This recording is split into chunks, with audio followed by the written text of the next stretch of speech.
Hashtag Rethink High School. That's what XQ America wants us to do when it comes to our initiative. They, of course, had a big broadcast that aired on the networks on Friday. I was at the event on the red carpet in Santa Monica, and here is what we heard. This is crucial right here. I mean, this is the pocket of people in America that really are going to be the next generation way sooner than we think. You know, we talk about how fast time goes by. You know, within 10 years, kids that are in high school will be contributing to, you know, to the landscape of this country in a way that we better start thinking about now, and paying attention to them, honoring them, making sure that they're being taught the things that are going to actually help equip them to lead a prosperous and you know, the kind of future where they have a chance to contribute something that's going to make this world a better place. So I'm just happy to be here and, you know, hopefully deliver that message today. Thinking back, did you enjoy high school?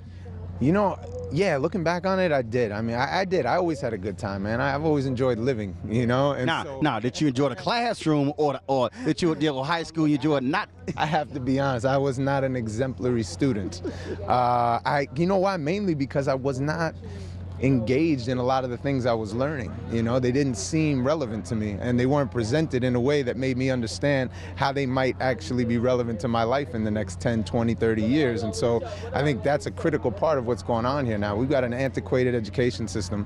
You know, it hasn't been changed in 100 years at least. You know, it was designed for the industrial era in this country. We're now in a technological era. And, you know, if we don't start making changes a lot sooner than later, we are going to be way more far behind than we are already.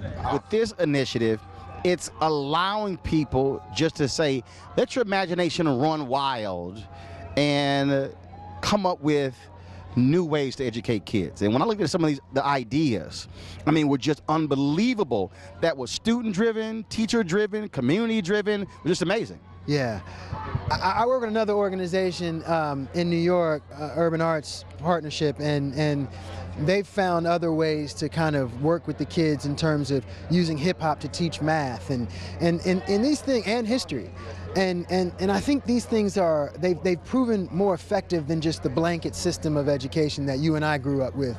And whatever it takes to kind of get these kids engaged and to get them wanting to finish school, I think we need to put forth that effort. I think with technology changing so much of our world, it's important, imperative that everybody, we start changing all the infrastructure that exists, that educates our kids. I always say education saved my life. It transformed me from being a statistic to being on this red carpet. We've been taught that there's a boundary to how we can learn. And I always say that great ideas start when someone gives you permission to put it out there in the world. If they never give you permission, then it dies with you. And so when you give someone permission, of course they're gonna come up with ideas. Mrs. Mabel Scruggs was, I had her from 8th grade to 12th grade in English. And, you know, she was very instrumental in carving my worldview. You know, giving me a chance to see things and understand and learn things. Give me aspirations, you know, places I wanted to go, things I wanted to see.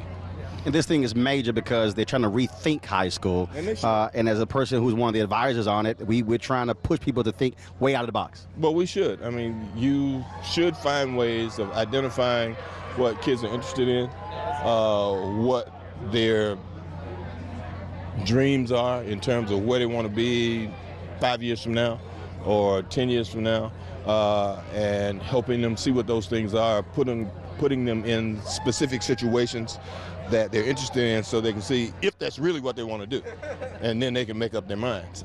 I'm very much involved in the school choice, as a black choice movement. Diddy is involved with Steve Perry's school in Harlem. You very much involved in education.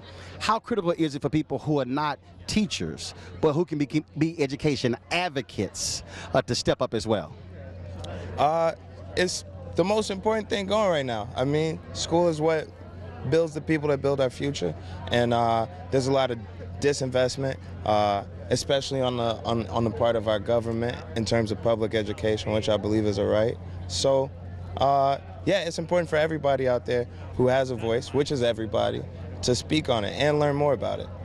Yeah, and it feels like sometimes people feel like, oh man, if I do this little small thing, it doesn't mean much, but everything means something. And then too, identifying people within your local and state level on the political level that's really going to support like the education. As Chan said, public education is a right. That's a right, and it should be in excellence, not just like public schools that are not doing right by the kids, but really talking about some of the things, the progressive things we talking about in all our neighborhoods. So it's like you can always have an input, even if you're not an educator, you know, just by going out, voting, identifying the people that mean something. Weekdays on TV One. I will never lie to you. Oh my God.